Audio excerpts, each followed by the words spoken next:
Assalamualaikum warahmatullahi wabarakatuh. Teman-teman semua yang berbahagia, pada kesempatan kali ini saya akan menyampaikan materi pada pertemuan keempat yang berkaitan dengan faktor-faktor yang mempengaruhi proses konseling mata kuliah keterampilan konseling.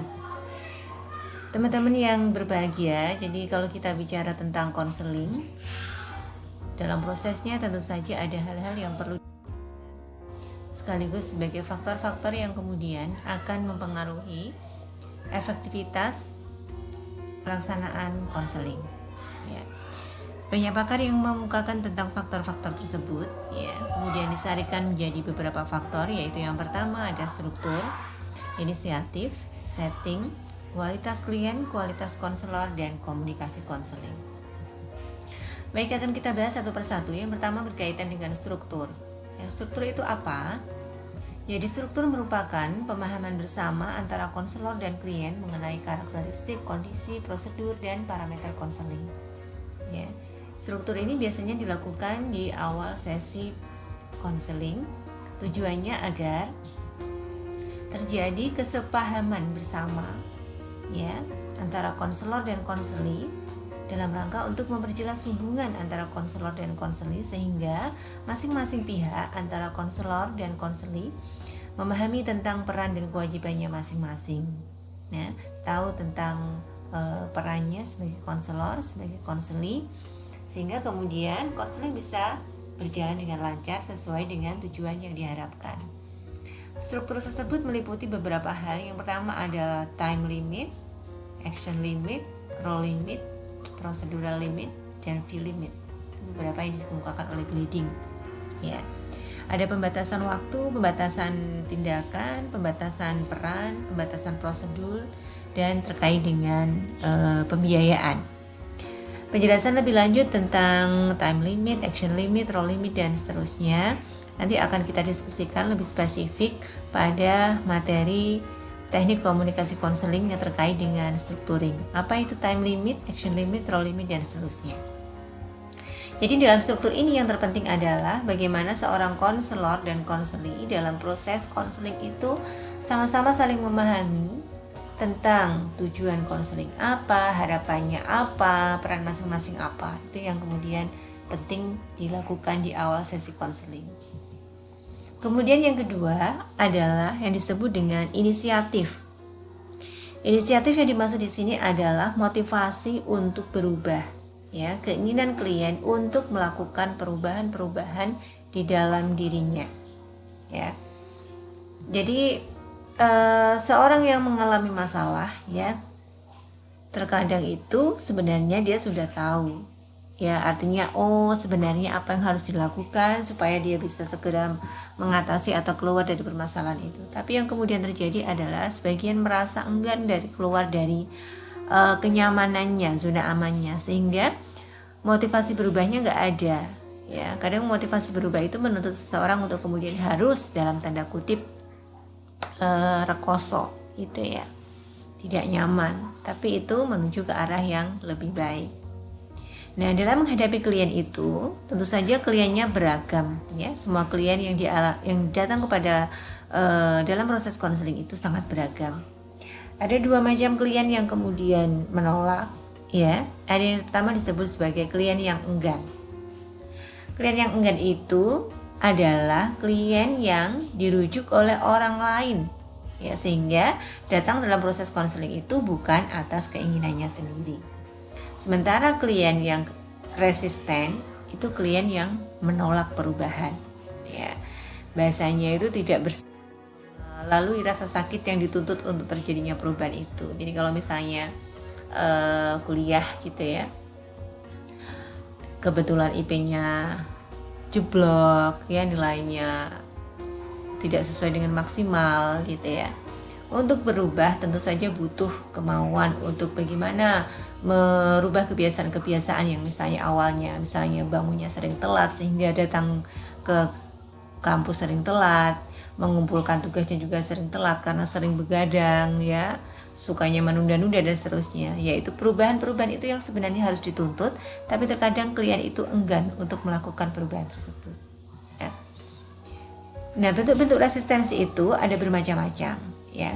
Yang pertama adalah quantity resistance. Ya. Jadi yang dibatasi itu adalah berkenaan dengan informasinya, jumlah informasinya. Jadi klien ini ditandai dengan bicaranya yang terbatas. Paling ditanya jawabannya pendek-pendek, ya, tidak, nggak tahu. Itu namanya quantity resistant. Ya, membatasi jumlah informasi yang diberikan kepada konselor. Yang kedua, respon content resistant. Klien itu membatasi tipe informasi yang dikomunikasikan kepada konselor. Ya, yang dibatasi adalah tipe informasinya. Jadi karena misalnya dia punya permasalahan terhadap keluarga, ketika ditanya tentang keluarga dia selalu mencoba untuk menghindar atau mengalihkan pembicaraan atau tidak mau memberikan penjelasan jawaban yang terbuka tentang informasi itu, atau dia menyembunyikan informasi tentang studi misalnya. Jadi tipe informasinya yang kemudian dibatasi. Kemudian yang ketiga adalah respon style resistant. Ya, itu bentuk resistensi yang dimana klien memanipulasi cara mengkomunikasikan informasi kepada konselor.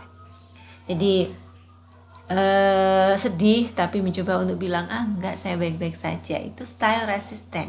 Ya, memanipulasi kenyataan yang sesungguhnya. Yang keempat, logistic management resistance, yaitu melanggar aturan-aturan dasar konseling. Jadi klien tidak mematuhi aturan-aturan dasar konseling, misalnya dia semaunya sendiri, ya, tidak mau terlibat secara aktif dan seterusnya. Nah, bagaimana cara menghadapinya? Ya, bagaimana cara menghadapi klien seperti itu? Maka perlu adanya konselor dengan menggunakan persuasi, bujukan-bujukan, motivasi, ya, dan mengantisipasi apa yang frustasi atau kemarahan yang dilakukan oleh konseling itu diantisipasi. Coba dibangkitkan suasana yang nyaman di sesi-sesi awal konseling sehingga klien kemudian bisa lebih terbuka. Ya, bisa juga dilakukan melalui nanti teknik konfrontasi. Ya, teknik konfrontasi nanti akan kita diskusikan lebih lanjut. Baik, yang berikutnya adalah setting atau lokasi. Tatanan itu menjadi sesuatu yang penting karena juga mendukung tentang kenyamanan konseli. Ya, jadi klien itu akan merasa nyaman dibantu oleh kenyamanan fisik dan psikisnya. Kalau lingkungannya nyaman, ruangannya nyaman, maka akan mendukung klien untuk merasa nyaman secara psikologis sehingga kemudian dia bisa terbuka. Ya, maka perlu diperhatikan penataan ruangan, penerangan yang tepat, warna yang sesuai, ya. Jangan sampai pemilihan warna-warna ruangan, masuk ruangan konseling warnanya hitam misalnya, ya. Nanti aromanya malah bau kemenyan, ya, itu kan gak pas, ya. Suasana yang tenang, tidak bising, ruangan yang sesuai, jarak antara konselor dan konseli yang nyaman, tidak terlalu jauh, tidak terlalu dekat. Kemudian tidak ada gangguan atau sela. Ya, maksudnya tidak ada gangguan atau sela itu adalah proses konselingnya tidak dijeda. Tiba-tiba klien konselornya menerima telepon atau tiba-tiba ada orang yang kemudian masuk ke ruangan dan seterusnya, itu adanya sela, itu juga mengganggu. Baik, berikutnya berkenaan dengan kualitas klien. Kualitas klien menjadi salah satu faktor juga yang mempengaruhi proses konseling. Ya. Karakteristik klien yang mudah, maksudnya yang dianggap bisa mensupport pelaksanaan konseling itu ada yang disebut seperti itu. Ada yang atraktif, verbal, intelligent, successful, ya, mudah diajak omong gitu, ya, nyambung, ya, pemikirannya juga cepat menangkap gitu. Itu yang memang mendukung. Tapi kadang kita juga mengalami klien yang itu homely, old, unintelligent, ya, ditanya juga kurang respon, bahasa nonverbalnya juga tidak mendukung gitu, ya, ditanya juga nggak nyambung dan seterusnya. Namun bukan berarti bahwa kemudian konselor memilah-milih, oh kalau klien seperti ini nggak akan saya tangani, kalau ada klien yang begini nggak akan saya layani, bukan begitu, ya. Ini hanya sebagai karakteristik. Ada karakteristik yang klien yang seperti itu, ada karakteristik klien yang kemudian kurang mendukung proses konseling. Maka harapannya ketika menghadapi klien yang kemudian seperti itu, bagaimana konselor mensikapinya secara bijak agar tetap proses konseling itu bisa berjalan dengan baik. Ya, hal lain yang berpengaruh dalam proses konseling ya, adanya kesiapan klien tadi ya untuk berubah. Ya, yang terkadang sebagian klien merasa merasa kurang nyaman, sehingga kemudian dia enggan untuk melakukan perubahan ke arah yang lebih baik. Ya. Kemudian berikutnya kualitas konselor. Kualitas konselor ini juga sangat penting diperhatikan.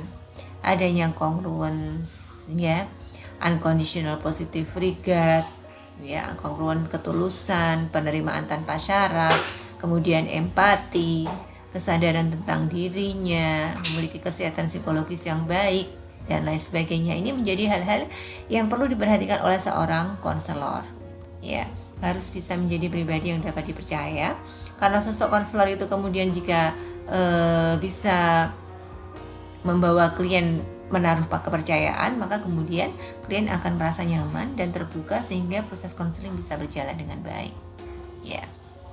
Kemudian faktor yang berikutnya adalah berkaitan dengan komunikasi konseling. Hal yang terpenting juga dalam proses konseling adalah bagaimana seorang konselor itu melakukan komunikasi, baik itu verbal maupun non-verbal, kepada klien selama proses konseling. Ya, tentu saja bahasa verbal dan non-verbal tersebut akan sangat mendukung bagi sebuah layanan proses konseling, di mana klien kemudian akan merasa nyaman dan dihargai sehingga proses konseling berjalan dengan baik. Lebih lanjut terkait dengan tema komunikasi konseling ini akan kita bahas lebih detail pada sesi teknik komunikasi konseling. Ya, demikian teman-teman yang bisa saya sampaikan yang berkaitan dengan beberapa faktor yang mempengaruhi proses konseling perlu diperhatikan sehingga kemudian hal-hal yang kemudian dimungkinkan sebagai kendala terjadinya hambatan-hambatan dalam proses konseling bisa diminimalisasi. Sekian, terima kasih. Wassalamualaikum warahmatullahi wabarakatuh.